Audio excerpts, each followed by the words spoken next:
Empezamos esta primera presentación con manejo respiratorio inicial en la sala de partos, Guía de Consenso Europeo de 2025. Recuerden que no es el manejo total de la reanimación, sino fundamentalmente nos centramos en los aspectos respiratorios. Cada 3 años nos reunimos una serie de expertos, como ven por las banderas, pertenecientes a muchos países europeos: Italia, Luxemburgo, Finlandia, Inglaterra, Alemania, España, etcétera. Y hacemos una revisión crítica de toda la literatura que se ha publicado durante los últimos 2 años y redactamos y extraemos aquello que tiene más valor debido a que los trabajos son de alta calidad, aleatorizados, randomizados, etcétera, y con ello elaboramos o modificamos la versión anterior para que se incorporen las novedades que van a tener peso específico en las guías internacionales. Eh, Bien, esta renovación de cada 3 años será publicada posiblemente ahora a finales de noviembre. Haremos la redacción final y a lo largo de los primeros meses de 2026 saldrá en la revista Neonatology, saldrá publicada. Quiero decirles que una vez salga publicada, podrán disponer de ella si me lo solicitan. Bien.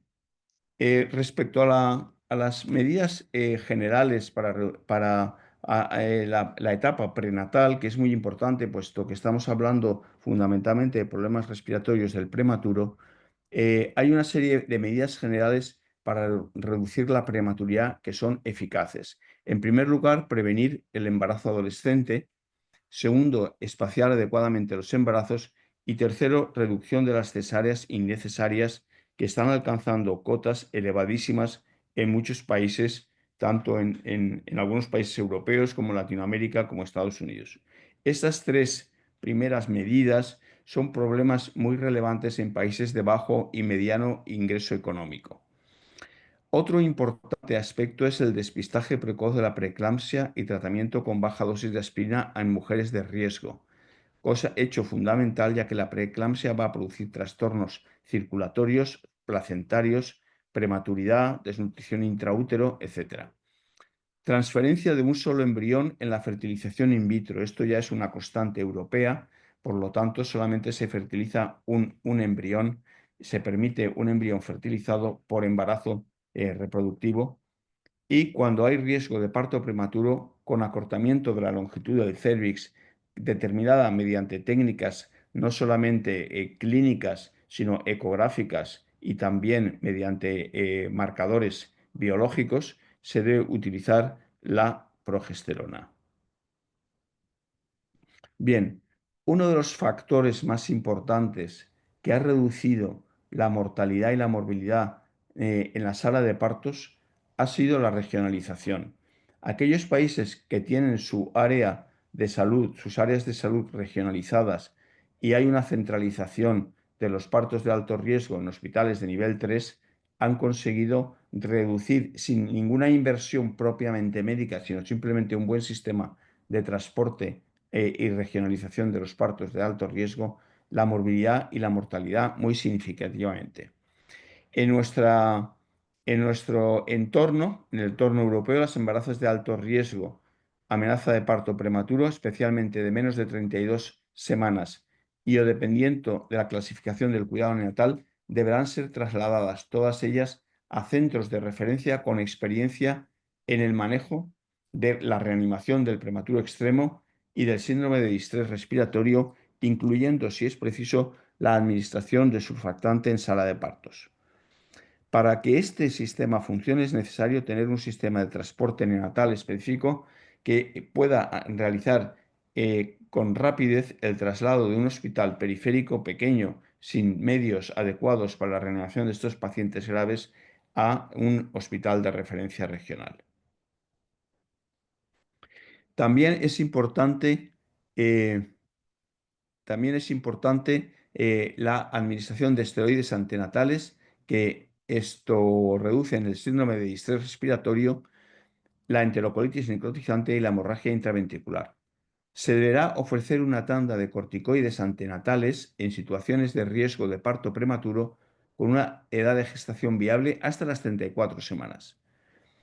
Una segunda tanda de corticoides prenatales está indicado si el feto de menos de 32 semanas ha recibido una tanda previa de 1 a 2 semanas antes y existe alguna otra indicación obstétrica.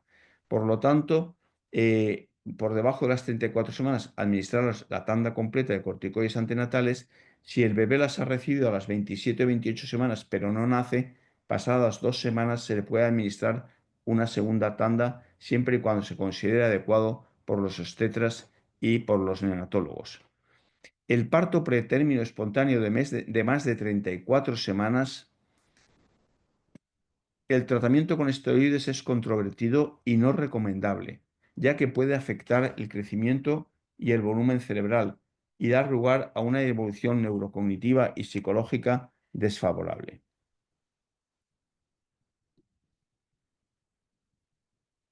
Nosotros, en la Sociedad Española de Neonatología, realizó un estudio comparando dos periodos, 2002-2006, con 2007 y 2011, y viendo los cambios que se habían introducido en estos dos periodos, comparando ellos, y ver si esto había tenido alguna repercusión sobre la muerte en sala de partos, la supervivencia o la supervivencia sin morbilidad importante. En la parte de arriba de la gráfica ven ustedes cambios introducidos y los periodos. Como ven, los partos extramurales, es decir, fuera de los hospitales de referencia regional, bajaron del 11% al 8,9%, al 9%. Esto fue altamente significativo. Los corticoides antenatales se administraron del 70%, se subió al 80%, hablamos de 2011. En este momento estamos en el 89% y la cifra de extramurales ha bajado al 6% y los partos por cesárea están en torno al 30% en este momento en España. En este estudio estaban en el 48%. Y un factor muy importante fue la generalización del uso de la presión positiva continuada durante la reanimación, que subió de un 7,8% a un 20,7% y en la actualidad está próximo al 40%. Estos resultados, estas introducciones, estos cambios introducidos dieron lugar a una disminución de la muerte en la sala de parto y a un incremento de la supervivencia y de la supervivencia libre de morbilidad. Bien, es importante también cuando estemos haciendo las estadísticas de nuestras intervenciones en la sala de partos y registremos todo esto para luego hacer un análisis de nuestra situación en comparación con la de otros centros, definir que el nacimiento consiste en la completa expulsión del feto de la madre y a partir de este momento calcular los tiempos de pinzamiento de cordón, el Apgar, etcétera, etcétera, y dar todas las variables respecto a ese preciso momento, de forma que las puedan comparar con las publicaciones que existen a nivel internacional. La mayor parte de los prematuros cuando nacen no están asfixiados, a diferencia del bebé con asfixia, que es un bebé a término generalmente. Y ellos intentan respirar por ellos mismos, realizan un esfuerzo inspiratorio. Por lo tanto, lo que llamamos o lo que realizamos en la sala de parto con estos prematuros, excepto aquellos que tienen por sí mismos un estado asfíctico, la mayoría de ellos necesitarán lo que llamamos maniobras de estabilización no agresivas, en la medida de lo posible. Es decir, ayudar al que el bebé respire por él mismo. Si no respira, utilizar los métodos menos agresivos para conseguir estabilizar a ese paciente. Aquí tienen ustedes un gráfico de la evolución de intraútero hasta la evolución extraútero. Intraútero hay un intercambio gaseoso transplacentario. Saben ustedes por el tipo de circulación que hay shunts intra y extracardíacos, foramen ovale y extracardíacos el ductus arterioso fundamentalmente. La arteria pulmonar está colapsada y hay una elevada presión en la misma, por lo tanto hay un escaso flujo de sangre a nivel del pulmón. En el momento en que se empieza la dinámica del parto y empieza a salir el bebé por el canal del parto, y expulsa, ya se expulsa fuera de la madre, se produce un inicio de la respiración espontánea. Hay una serie de inspiraciones intensas con presiones de -40 y -50 centímetros de agua. Son suprafisiológicas las primeras y luego poco a poco ya se van normalizando. Se cierran los shunts intra y extracardíacos y se produce una vasodilatación de los vasos pulmonares, con lo cual la circulación ya empieza a pasar por el pulmón y el intercambio gaseoso se realiza por ahí y no por la placenta. Dependiendo del tiempo que dejemos el retardo del pinzamiento de cordón, estos cambios serán más o menos bruscos y esto ya será objeto de otra lección. El bebé hace inspiraciones profundas de -40 a -50 centímetros, con lo cual consigue aclarar el líquido que está en los conductos alveolares y en los alveolos, pasarlo al intersticio alveolar. Realiza una expansión pulmonar y un reclutamiento bastante homogéneo del pulmón. Cuando más inmaduro, más heterogéneo es el reclutamiento, establece una capacidad residual funcional, es decir, cuando se termina la expiración, queda un residuo de aire en el pulmón, y esto también depende mucho de la edad de gestación. En bebés extremadamente prematuros hay un colapso normalmente durante la expiración por falta de surfactante, y para eso administraremos el Curosurf, y hay una reducción de la compliance y del trabajo respiratorio. Los estadios del desarrollo pulmonar lo saben ustedes perfectamente: embrionario, pseudoglandular, canalicular, sacular y alveolarización. Y aquí en el periodo este, que va desde las 22 semanas, donde empieza la viabilidad, donde hay posibilidades de supervivencia, hasta las 40 semanas, que es el nacimiento a término, pueden haber patologías como el síndrome de estrés respiratorio, la displasia broncopulmonar o la hipoplasia pulmonar. Estos serían los estadios canalicular y el estadio sacular, en el cual ven ustedes que en los niños más pequeños que tratamos, de 24 o 25 semanas, tienen los vasos sanguíneos muy alejados de los alveolos, hay escasos neumocitos tipo 1 y los tipo 2 todavía no están produciendo surfactante. Cuando pasamos al estadio sacular, a los niños ya de 28, 29, 30, 31, 32 semanas, los vasos sanguíneos se han aproximado al alveolo, con lo cual se facilita la difusión de los gases a través de los neumocitos de tipo 1, y los neumocitos de tipo 2 ya están produciendo surfactante, con lo cual ya existe la capacidad de generar una capacidad residual funcional. Aquí tienen el mismo gráfico representando lo que les he dicho: el pulmón fetal lleno de líquido, alveolos colapsados y un gran espacio intersticial. Inicio de la respiración espontánea con altas presiones negativas, alveolos expandidos, espacio intersticial reducido y reabsorción de líquido pulmonar.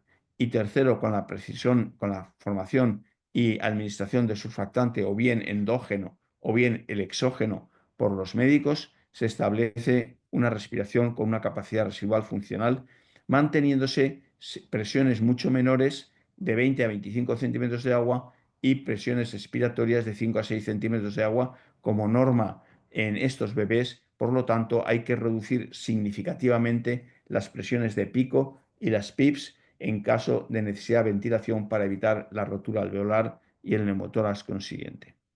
Aquí tienen el rol del surfactante en la adaptación postnatal. Tienen como en un pulmón normal hay una inspiración, se alcanza la presión de apertura, y en ese momento aumenta extraordinariamente el volumen, un volumen de forma extraordinaria, con un aumento de presión de hasta unos 25 a 30 centímetros. Y luego hay una esperación con una estabilidad en la deflación y una permanencia de la presión algo elevada, que sería lo que llamamos capacidad residual funcional. Sin embargo, en los prematuros vemos cómo se hace falta una gran presión, un esfuerzo enorme para alcanzar la presión de apertura, y aunque se produzca una presión de apertura, esta solo es capaz de generar volúmenes de gas muy bajos, y luego hay una inestabilidad en la deflación y una ausencia de capacidad residual funcional. Las dificultades de las respiratorias asociadas a la prematuridad dependen de la baja compliance pulmonar, la pared pulmonar es, como si dijéramos, cuando se realizan inspiraciones se colapsa, impidiendo la expansión del pulmón y la apertura de las vías respiratorias. Hay un cierre glótico ineficiente y asincrónico. También hay una deficiencia surfactante que ya les he comentado. El aclaramiento de ese líquido pulmonar que entra cuando se hacen las inspiraciones o cuando nosotros damos presión positiva pasa al intersticio, los mecanismos de reabsorción linfáticos y vasculares son muy inmaduros y se tarda mucho tiempo en reabsorber ese líquido. El intersticio es de doble pared, por lo tanto dificulta la hematosis. Hay un lecho capilar inmaduro, hay una septación incipiente, con lo cual la superficie alveolar es mucho menor que la superficie de los alveolos que ocurre en niños mayores con gran septación secundaria, y hay un sistema antioxidante inmaduro. Las intervenciones para favorecer la estabilización respiratoria en la sala de partos. Esto es importante porque ya hemos dicho que conviene, desde luego, en la medida de lo posible, trasladar a estos niños, a estas gestantes, a un hospital que cuente con una unidad de partos que sea equivalente a una unidad de cuidados, a una cama de cuidados intensivos, lo que yo llamaba el DRICU Approach, Delivery Room Intensive Care Unit, o sea, unidad de cuidados intensivos en la sala de parto. Por lo tanto, tendría que haber una disponibilidad de monitorización inmediata de frecuencia cardíaca y saturación, pulsoximetría, electrocardiografía y, en algunos casos, sobre todo para investigación más que para asistencia, monitor de función respiratoria. Aunque en la actualidad no se recomienda como una cosa habitual, sí que existe, están desarrollando monitores muy compatibles con la reanimación que facilitan mucho, sobre todo, mantener volúmenes tidal dentro del rango de seguridad y evitar así patologías tanto por colapso expiratorio como por sobreinflación. El retardo del pinzamiento de cordón tiene que ser un estándar para todos estos bebés y tiene que estar basado en la fisiología. Es decir, dejar pasar la sangre en condiciones cuando no haya ninguna patología materna y el bebé esté siendo estabilizado correctamente, y ordeño del cordón cuando haya una necesidad de una transfusión brusca en situaciones de emergencia. Es importante recurrir siempre a la estimulación de la respiración, tanto cutánea, sistemática, como preventiva.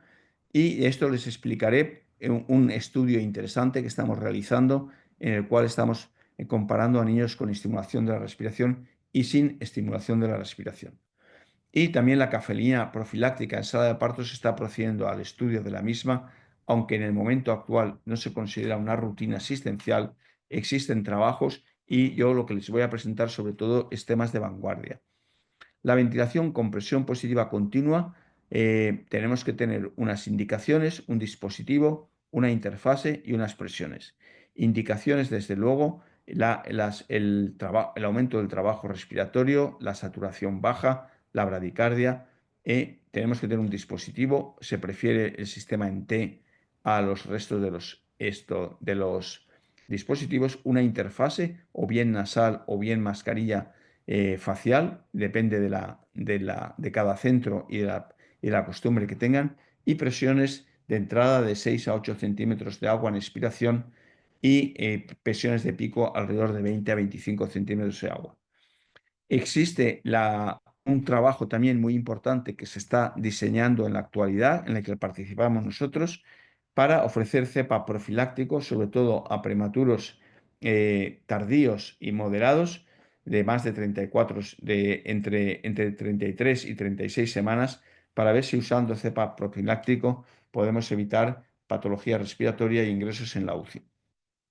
Luego está el tema de la oxigenación, del que hablaremos también más extensamente, el surfactante precoz y la intubación con videolaringoscopia.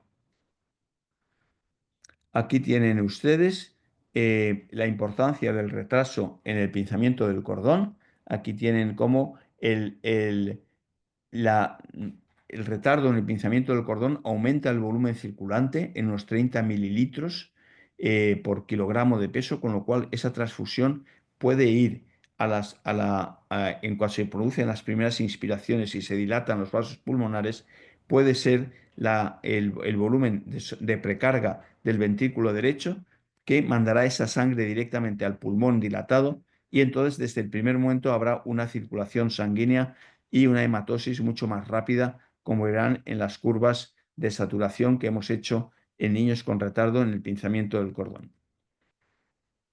El pinzamiento diferido del cordón se debe retrasar entre 30 y 60 segundos. Algunos autores que disponen de cunas térmicas especiales, esto hablan de 2 a 3 minutos o incluso más. El ordeño del cordón es una alternativa cuando el retardo no es posible, pero en prematuros extremos puede incrementar la hemorragia intraventricular, por lo tanto tienen que tener precaución. La estabilización sería ideal en cunas especiales que se aproximen o bien a la zona genital de la madre o a la zona quirúrgica en las cesáreas para permitir sacar al bebé, ponerlo en una reanimadora con mantenimiento de la temperatura y posibilidades de ventilación y no tener que clampar el cordón inmediatamente. Ventilación con cordón patente ha mostrado importantes beneficios en modelos experimentales, pero los datos de los dos ensayos clínicos más importantes, el ABC Trial y el Bent First Trial, no han demostrado ventajas sobre la reanimación habitual, pero se están diseñando nuevos estudios mejorando los anteriores. En el ABC Trial vimos que se utilizó un sistema muy diseñado por ingeniería para poder reanimar a estos niños y se efectuó el pinzamiento fisiológico del cordón cuando se alcanzó frecuencias de más de 100 y saturaciones de más de 85. Y eso se comparó con el retardo moderado de solo 30 a 60 segundos. No mejoró el outcome primario de supervivencia sin daño cerebral o enterocolitis necrotizante y tampoco redujo la mortalidad. Y el bench first también fue muy parecido. El retardo de 30 a 60 con 2 minutos, incluyendo la ventilación con cordón intacto, ninguna de las dos, no hubo ninguna mejoría retardando la ventilación, pero sin embargo sí que se han visto algunos factores que requieren, como si dijéramos, una mayor muestra para poderlos demostrar y lo que van a hacer es juntar los pacientes de ambos estudios y realizar un metaanálisis incluyendo individual por paciente. Un tema importante que es muy sencillo, que es muy barato y que produce mucha mejoría, sobre todo en prematuros de más de 28 semanas, es frotar la espalda o la columna del bebé repetidamente en los primeros minutos después del nacimiento, estimulando el establecimiento de respiraciones regulares y mejorando la saturación.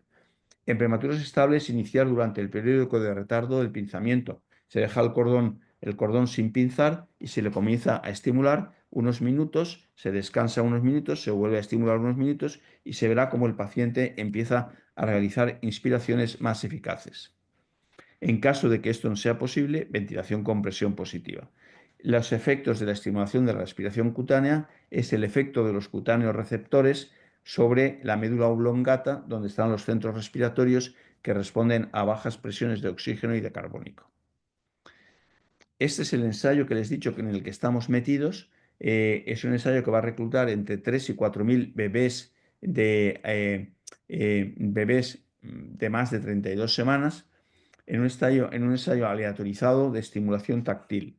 Lo que se hace es estimular frotando la columna, tórax y extremidades, que normalmente ha sido poco estudiada y se ha omitido con frecuencia, pero que cuando hemos hecho un estudio previo, como el que hizo Kaufman, y se ha dedicado a estimular repetidamente con intervalos de reposo la columna de los bebés, aumentaba significativamente la saturación de oxígeno, ven 87 versus 81, lo cual hacía que salieran los bebés de la zona de riesgo y que necesitaran ser ventilados con presión positiva. Estas ventajas de obtener saturaciones más altas de oxígeno y ventilación más eficaz puede reducir el uso de ventilación invasiva y mejorar los resultados clínicos. El objetivo de este estudio es comparar el efecto de la estimulación repetida versus la selectiva sobre la saturación preductal en prematuros a los 5 minutos del nacimiento. Aquí tienen los hospitales, irán siendo aleatorizados, no se aleatoriza a los pacientes, sino a los hospitales, son aleatorizados para empezar con uno u otro sistema a lo largo de un periodo de 18 meses. Y entonces, lo que lo que obtenemos es un registro de la saturación de oxígeno de esos bebés a los 5 minutos y la necesidad, y registramos la necesidad de presión positiva y la necesidad de ingreso en UCI para tratamiento de patología respiratoria. Por lo tanto, hemos empezado ya hay más de 500 niños aleatorizados en Europa y esperamos que esta medida tan sencilla y que entrenar a las enfermeras y a las matronas para que se realice sistemáticamente en sala de partos en niños prematuros y evitar, que se llama patología respiratoria. La estimulación de la respiración con cafeína ha sido solamente estudiada muy brevemente, pero la quería comentar porque hay otros estudios en marcha que intentan obtener lo mismo. El estudio del doctor Dani en Italia aleatorizó 38 pacientes y él concluyó en este estudio que era factible administrar cafeína intravenosa o enteral en sala de partos sin interferir con la asistencia postnatal. El alcance de niveles terapéuticos es problemático. No se han hallado diferencias significativas en el grupo de control histórico en relación con la necesidad de soporte respiratorio. Por lo tanto, faltan estudios farmacológicos para ver la dosificación en sala de partos, estudios técnicos para ver la mejor forma de administrarlo y luego un registro adecuado de los niveles. Y aquí tienen los resultados del doctor Cateria recientemente, que comprobó que si se usaban en sala de partos lisa más cafeína versus lisa solo, o sea, less invasive surfactant administration con cafeína o sin cafeína, aquellos que recibían cafeína tenían menos necesidad de surfactante, tenían menos necesidad de intubación a las 72 horas. Ventilación en sala de partos. Si hay respiración espontánea, debemos recurrir siempre a una CPAP iniciada con 6 centímetros de agua, ya que reduce el daño pulmonar y la displasia broncopulmonar. La insuflación prolongada, que fue un caballo de batalla hace unos años, hace aproximadamente 8 o 10 años, fue interrumpida en el SAIL Trial, en el cual se vio que había más mortalidad en los bebés que habían recibido la insuflación prolongada en las primeras 48 horas de vida y por lo tanto se suspendió momentáneamente y solamente se están haciendo algunos estudios muy selectivos y en condiciones de muchísimo control. Ha demostrado los estudios recientes que sigue siendo preferible la pieza en T que la bolsa autoinflable y como interfase la mascarilla puede tener un efecto negativo cuando se aprieta demasiado sobre la cara del bebé porque activa un reflejo trigémino cardíaco que puede dar lugar a bradicardias intensas. Por lo tanto, si se usa mascarilla hay que tener cuidado con no ejercer una presión, hay que producir el sellado de la cara sin excesiva presión y en otros centros, y recientemente se acaba de publicar un artículo muy interesante en el New England, no, perdón, en el Lancet, de un grupo australiano de Melbourne, en el cual ellos han mostrado que la interfase nasal, una pieza nasal para dar la CPAP, es más eficaz que la mascarilla. Por lo tanto, veremos mucha información en este sentido y tenemos que estar al tanto por si empiezan las guías internacionales a recomendar el entrenamiento con la interfase nasal. Hay que reservar la intubación para aquellos pacientes que no respondan a la presión positiva no invasiva y si se requiere intubación se deberá administrar siempre surfactante. Ventilación en sala de partos. Cuando vayamos a ventilar a un bebé, asegurarnos que las cuerdas vocales estén abiertas. Tenemos que acoplar bien la mascarilla o un tubo nasal para que no haya fugas.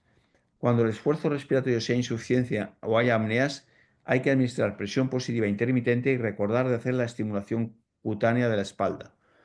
Estudios recientes indican que las presiones de pico de 25 centímetros de agua permiten alcanzar volúmenes tidal entre 4 y 8 centímetros, por lo tanto, producir una buena ventilación y una buena hematosis.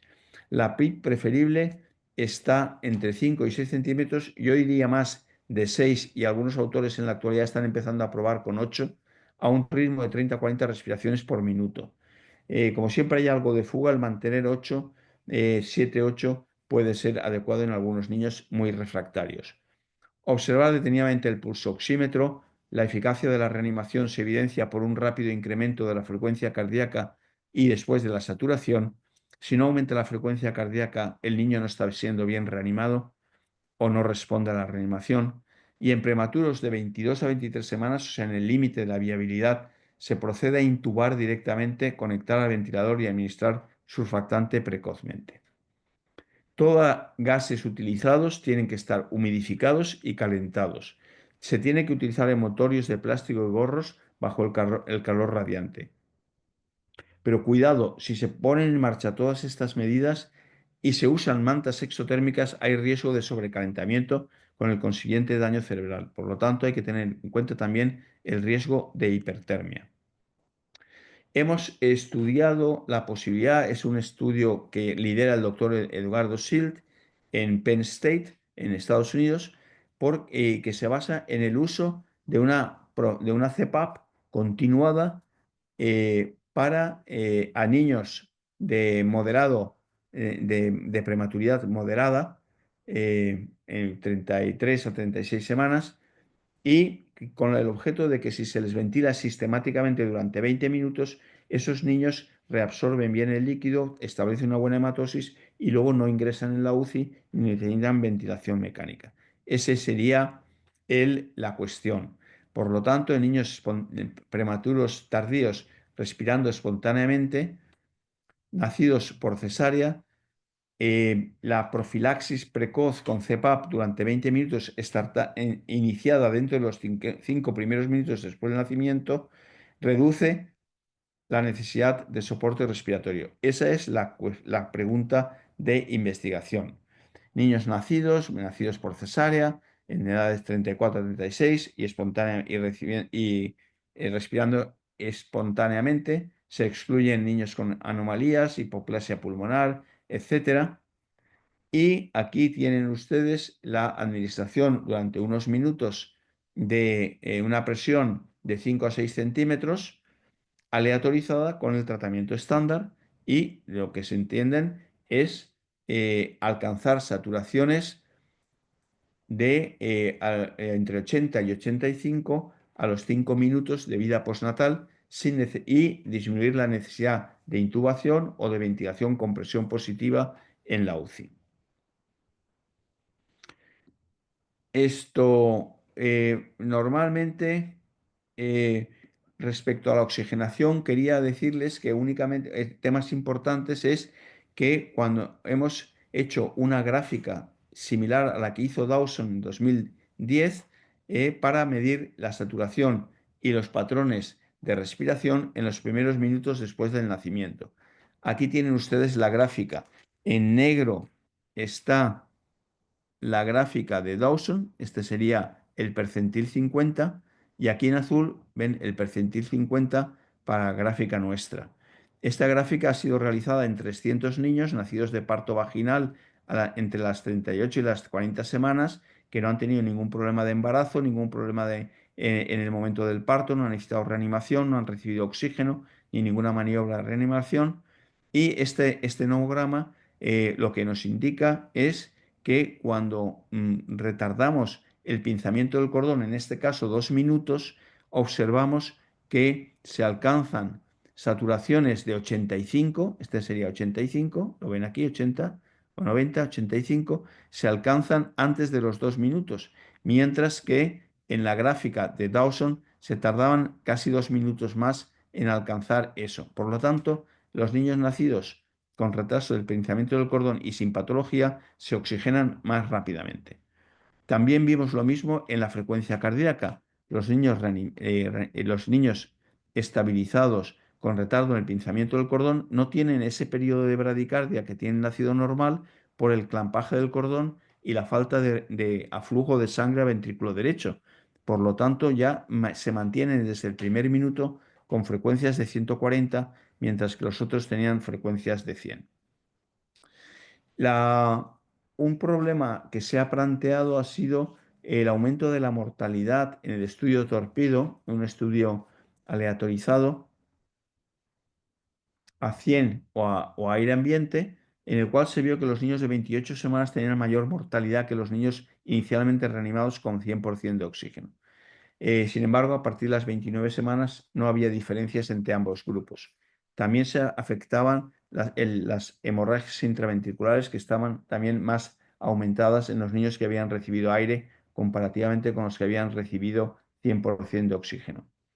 Se han realizado una serie de estudios eh, de metaanálisis en los cuales se ha visto que el odds ratio para tener muerte era de 2,4 veces superior en niños reanimados con, con aire y que no habían alcanzado saturaciones de más de 85%, y la hemorragia intraventricular se producía 4,5 veces más en niños que habían recibido, que no habían tenido oxigenación suficiente en los primeros 5 minutos.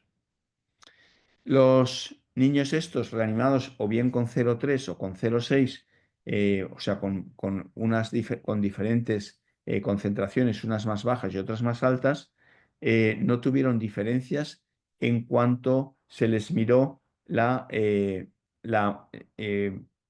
la supervivencia de estos niños con bajo o con alto oxígeno. No vimos ninguna diferencia en cuanto a la FiO2. Sin embargo, cuando lo que medimos no era la alta o baja FiO2, sino el ser capaces de alcanzar saturaciones de 80 o mayores, aquí lo tienen, 80 mayores, a los 5 minutos, sí que se producía un desplazamiento del diamante y por lo tanto se veía una influencia positiva. Es decir, que independientemente de la fracción inspiratoria de oxígeno que utilicemos, si el bebé alcanza más de 85 está más protegido que si no lo alcanza.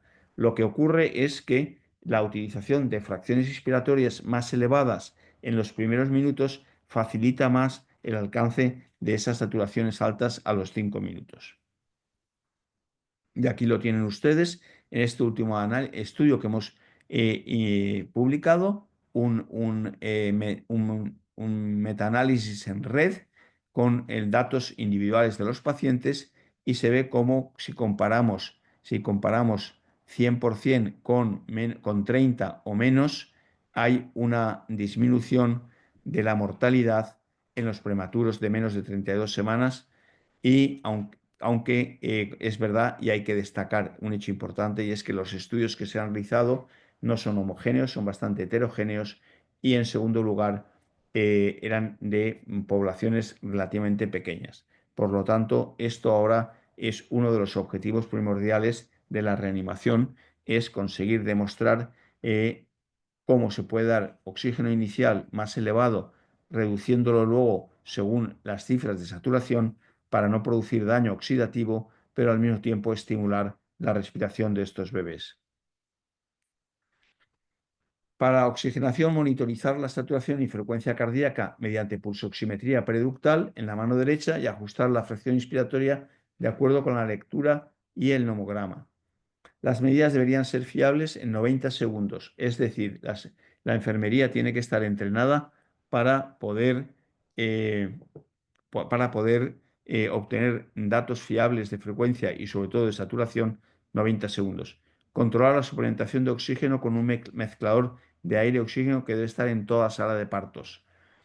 En niños menores de 32 semanas, una FiO2 de 0,3 o mayor, si, según las circunstancias, nosotros, por ejemplo, en niños de 26 o 27 semanas estamos empezando con 0,4, y a veces en niños de 23, 24 se puede empezar con 0,5. Es decir, la SpO2 debe alcanzar 80-85 a los 5 minutos, evitar la hiperoxia tanto como la hipoxia. Si en pocos minutos sube a 90, ajustar el titrar, o sea, ajustar a niveles un 20% más bajos, y la frecuencia cardíaca debe alcanzar 100 latidos por minuto a los 3 minutos. La frecuencia cardíaca se puede medir de muchas formas: la palpación de la base del cordón, la auscultación, la pulsioximetría, el electrocardiograma y otros métodos. En la actualidad, la tendencia progresivamente es a usar el electrocardiograma con parches de hidrogel y 3 electrodos, que te da una medición casi inmediata y fiable, pero no se exige todavía porque esto requiere una inversión que en muchos países sería complicado. Por lo tanto, los métodos tradicionales, sobre todo la auscultación, es muy importante. La bradicardia combinada con bajas saturaciones produce, como ven en este gráfico, un aumento significativo de la mortalidad y de la hemorragia intraventricular. Llamamos bradicardia prolongada a que esté más de 2 minutos durante los primeros 10 minutos con frecuencias por debajo de 100 latidos por minuto, y en esos niños que han tenido una bradicardia prolongada y la probabilidad de muerte, como ven, es de entre un 6 y un 32, o sea, es 5 veces mayor, y una hemorragia intraventricular es de 3 a 13, 4 veces mayor. ¿Qué es mejor? ¿Intubar en la sala de partos directamente o con un laringoscopio? Estamos hablando de intervenciones de urgencia. Pues bien, en este trabajo publicado en el New England, lo que se ve es que el porcentaje de pacientes para laringoscopia, el outcome primario, que es una intubación exitosa en el primer intento, superó ampliamente con médicos que habían sido entrenados previamente a utilizar el videolaringoscopio, fue significativamente más eficaz. Aquí lo ven ustedes, 74, entre un 66 y un 82%, versus 45, un 35 a un 54.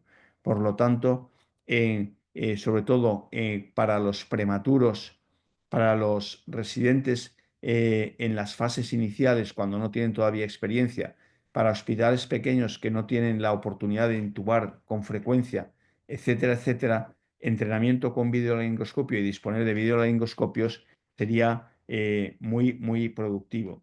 Y por lo tanto, eso es lo que en la actualidad se preconiza, siempre y cuando exista, claro, disponibilidad económica para ello. Esto es un estudio en el que estamos introducidos también nuestro grupo, nuestro hospital, dirigido por el doctor O'Donnell de Irlanda, de Dublín, y la doctora Janet Decker de Leiden, en Holanda, y vamos a hacer un estudio aleatorizado y comparativo entre la laringoscopia directa versus la intubación, simulando el ensayo que ya hemos visto publicado, pero con un número muy superior de pacientes. Esto lo que haremos será comparar hospitales, unos 840 pacientes en 20 hospitales europeos, y veremos al final cuál ha sido la ventaja o no, si se confirman los resultados preliminares. La temperatura, ya hemos hablado de ella, hemos dicho que se deben poner bolsas, cubrir la cabeza, y tenemos que utilizar también gases que hayan sido humidificados y calentados. Pero les vuelvo a recordar, cuidado con las colchonetas eléctricas, porque se puede producir sobrecalentamiento. Para terminar ya, les digo las sugerencias de cambios que hemos reducido después de revisar la literatura. Si las condiciones clínicas lo permiten, retrasar el pinzamiento del cordón al menos 60 segundos. Es una recomendación a uno que es de la máxima calidad. Se puede estabilizar con cordón intacto de forma segura. Se prefiere RPC, especialmente retraso en el pinzamiento del cordón, especialmente en pacientes de menos de 34 semanas. Solo cuando el retraso no es factible, considerar el cordeño de cordón si el paciente tiene más de 28 semanas de gestación. Bien. Pieza en T preferible a bolsa autoinflable. Estimulación de la respiración del prematuro soportada con CPAP. Estimulación, como hemos dicho, frotando la espalda de forma sistemática o aleatoria hasta que tengamos los resultados de nuestro estudio. No podemos decir cuál de las dos formas es más eficaz. Si en 30 o 60, entre 30 y 60 segundos no comienza la respiración espontánea del prematuro, comenzar con ventilación de soporte. Consenso de expertos indican comenzar la CPAP con una presión de al menos 6 centímetros y presiones de pico de 25 centímetros, y discutir el tema de la interfase nasal, ir informándose, ir revisando los productos existentes, y a lo mejor comenzar con maniquís para poder decidir si se hacen cambios de la mascarilla facial con los problemas que hemos dicho de bradicardias o la interfase nasal. La estabilización con oxígeno debe ser controlada con un mezclador de aire-oxígeno y pulsioximetría. Utilizar una fracción inspirada de oxígeno de 0,3 para términos de 31 semanas, pero incluso mayor. Vean que la FiO2 puede ser igual o mayor. Yo aconsejaría desde luego de 24 a 26 semanas empezar con 0,4 o 0,5 y luego subir a los 27-28 a 0,4 y a partir de las, 30 de las 28 se puede intentar 0,3. Los ajustes de la FiO2 deben ser guiados por pulsoximetría. Se deben alcanzar saturaciones de más de 80, preferiblemente 85% a los 5 minutos y frecuencias cardíacas de más de 100, yo diría que en los primeros 2-3 minutos. Discutir el cambio de una FiO inicial, eso lo tienen que discutir ustedes en la sesión de acuerdo con la literatura, pero nosotros estamos haciendo lo que les he comentado. La intubación debe ser reservada para aquellos neonatos que no responden a la presión positiva vía mascarilla o piezas nasales y el videolaringoscopio, si está disponible, debe ser un arma para entrenamiento y luego para disponibilidad en caso de que exista presupuesto para ello.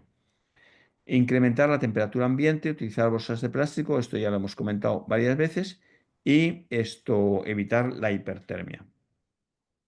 Y esto es todo. He ido un poco rápido porque había mucha información, pero quedo a su disposición si quedan algunas preguntas que quieren ustedes formularme. Muchas gracias. Muchas gracias, doctor Máximo, por esta actualización en la información. Eh, vamos a comenzar de las preguntas, también usted las tiene en el chat. Lo dice el doctor Manuel Rivera, dice, considero que la opción de reanimar sin pinzar el cordón mejora la estabilidad de las primeras horas del prematuro versus el corte inmediato en niños no vigoroso, pero esta debe realizarse por un experto y con un módulo portátil que disminuye la necesidad de intubación, las compresiones y el uso de aminas en sus primeros días de vida.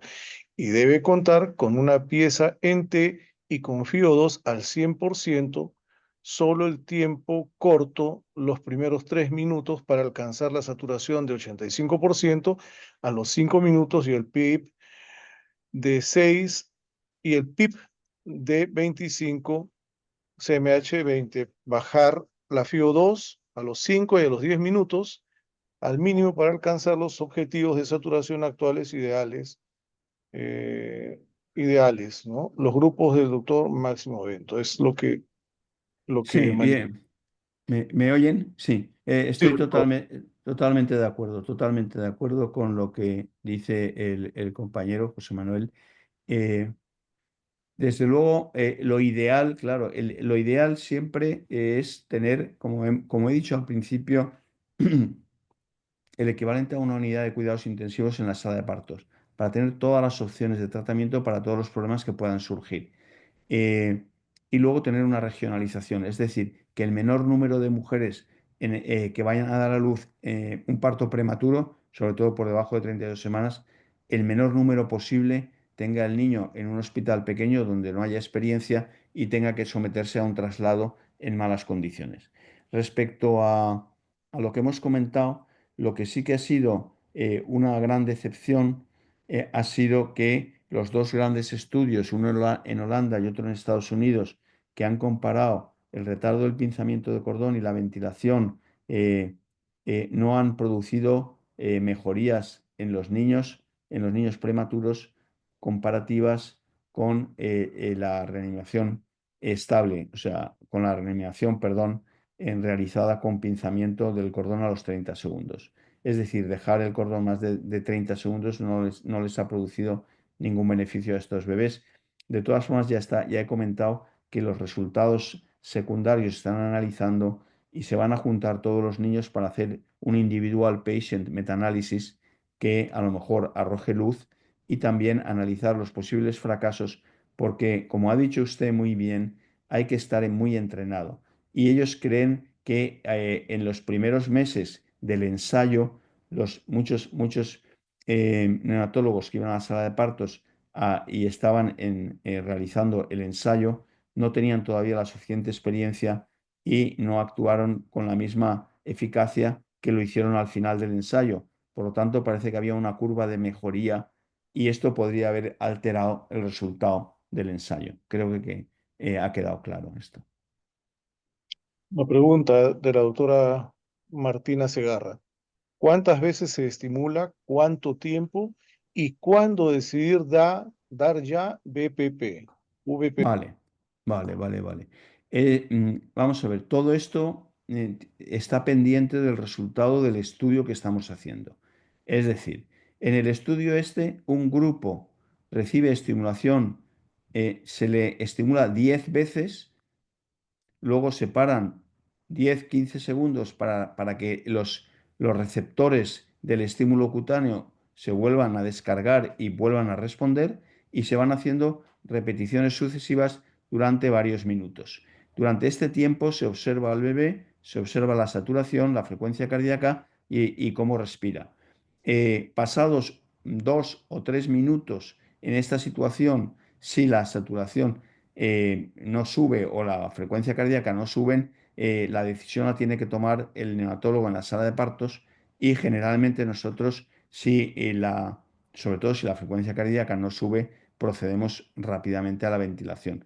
Pero en la mayoría de los bebés que hemos observado, de prematuros tardíos, de 34 o 35 semanas, el simple hecho de la estimulación cutánea durante unas cuantas veces, ahora serían 10, 15, 20 veces, no recuerdo exactamente ahora el número, sí que nos ha demostrado que hace falta muchas veces, se reduce mucho la necesidad de intervención respiratoria, de soporte respiratorio. Ante el nacimiento de el prematuro extremo, ¿es mejor el nacimiento por cesárea que el parto eutóxico? Pues sí, si es prematuro extremo, por debajo de 28 semanas, hay un equipo preparado con experiencia, se debe hacer una cesárea, generalmente da mejor resultado.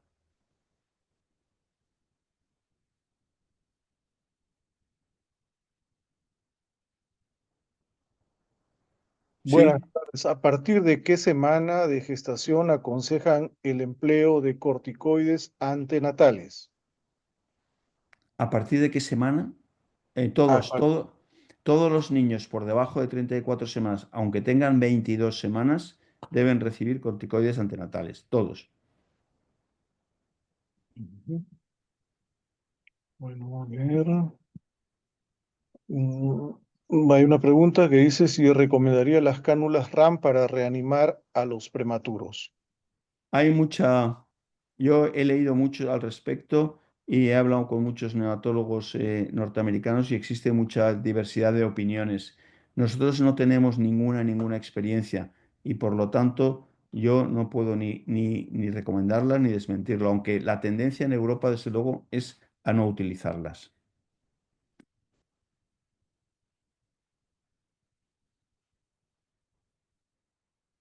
Licenciada, a ver, ¿dónde está? Doctor Bento, excelente ponencia. Le escribe una licenciada de enfermería. Quisiera preguntarle, ¿qué estrategia podría darse para que los médicos desean usar el equipo de ese Neopaf? Pues se Sí, tiene el sí, equipo Neo empotrado en una cuna radiante. Ellos prefieren usar la bolsa autoinflable que la claro. inmediata. Está demostrado a la saciedad que cuando se usa el Neopaf se obtienen volúmenes tidal más constantes, hay menos heterogeneidad en la aireación alveolar, menos tendencia a las atelectasias periféricas y se consigue una estabilización mucho más perfecta y menos complicaciones y menos problemas de fugas aéreas. Por lo tanto, lo único que hay que decirle a estos señores que no usan la pieza entera, Side mute, doctor. ¿Se puede eso mute?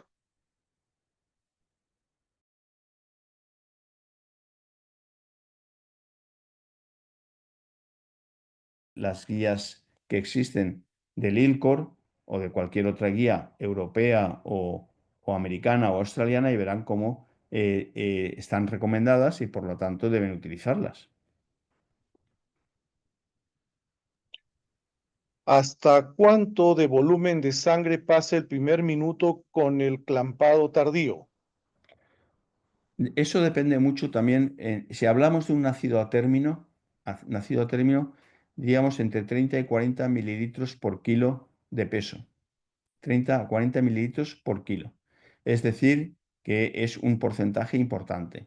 En niños prematuros, muy prematuros, es más difícil y no se ha medido con la misma fiabilidad, pero sí que es una cantidad suficiente como para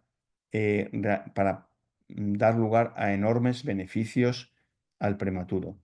Y estamos haciendo ahora un estudio con retardo en el pinzamiento con el doctor Cateria y hemos medido glutatión, un antioxidante, y todos los eritrocitos están cargados de glutatión y se puede dar oxígeno y disminuir notablemente el estrés oxidativo. Si hay necesidad de aspiración para despejar vías aéreas, ¿hay estudios a favor de bombilla de aspiración versus sonda de aspiración? Nosotros, si estamos hablando de prematuros, generalmente no se les aspira, la aspiración es prácticamente innecesaria. En niños, en niños más mayorcitos depende de la práctica habitual. En Europa la pera esta de aspiración no existe, no está comercializada o por lo menos no se usa en ningún país. Entonces las enfermeras tienen mucho hábito de utilizar o sea, sondas de aspiración eso sí, con la presión muy baja y de aspiración intermitente con presiones muy bajas para evitar el daño de esos tejidos tan sensibles que hay en la garganta. Yo, desde luego, utilizaría solamente en casos imprescindibles, pero no estaría aspirando de una u otra forma por toda esa zona produciendo irritación, inflamación y posiblemente algún daño. ¿A partir de qué edad gestacional debe ser óptimo el parto eutóxico? No entiendo la pregunta. ¿Debe ser óptimo el parto eutóxico? Sí, pues dice, a El ver, parto eutóxico, o sea, a partir de, ¿no? El parto eutóxico se puede dar prácticamente en casi cualquier edad de gestación. Lo que pasa es que la probabilidad, la probabilidad de que un parto sea autóxico disminuye exponencialmente a medida que va disminuyendo la edad de gestación. Por lo tanto, un niño de 22 semanas es casi imposible que nazca con un parto autóxico y no requiera una, una asistencia por parte de un equipo de neonatólogos. Mientras que en un niño a término, la probabilidad de que necesite esa asistencia pues se reduce al 2 o al 3% de los partos. Por lo tanto, yo diría que de acuerdo con la edad de gestación. ¿hasta cuánto podemos demorar haciendo estimulación táctil? Podemos demorar mientras se mantengan al niño monitorizado y se vea que la saturación y la frecuencia cardíaca están normales. Si durante ese periodo de tiempo el trabajo respiratorio se incrementa, la frecuencia cardíaca, las retracciones, etcétera, o empieza a haber también un quejido expiratorio, entonces conviene empezar a utilizar soporte respiratorio. Si por el contrario la saturación va subiendo poco a poco, la frecuencia cardíaca también y el niño se va tranquilizando, en ese caso podemos mantener la estimulación. ¿Es posible usar la ventilación no invasiva en prematuros de muy prematuros como 22 o 23 semanas o hasta de 28 semanas en sala de partos? De no ser así, ¿cuándo sería más prudente la extubación para evitar billing?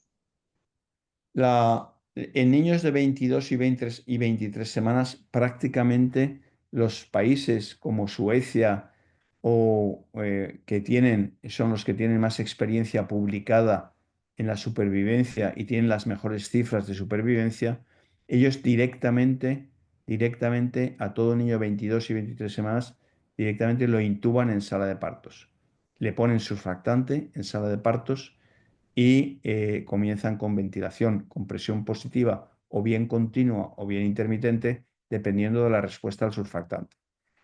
En niños de más de 23 semanas, de 24 en adelante, en Europa en general se utiliza de entrada la CPAP con presiones de 6 a 8 y fracciones inspiratorias de oxígeno de 30 a 50, dependiendo de la saturación y la frecuencia cardíaca. Y solamente en caso de que esto fracase, se intuba. Pero siempre que se intuban, se les pone surfactante. Si cuento con una sala no a la temperatura indicada, el clampaje tardío debe llegar a los 2 minutos. Hombre, debería, si el niño está en una cuna térmica, si está en una cuna térmica con una temperatura adecuada, los gases se están administrando húmedos y calientes y está con una cubierta de plástico, de poliuretano o lo que sea, y la cabecita también, si está en perfectas condiciones, se puede esperar, aunque la sala esté un poco más fría. Si no hay la posibilidad de tener una reanimadora próxima a la madre y hacerlo correctamente, en ese caso hay que cortar el cordón antes y llevarlo a donde el niño no se vaya a enfriar.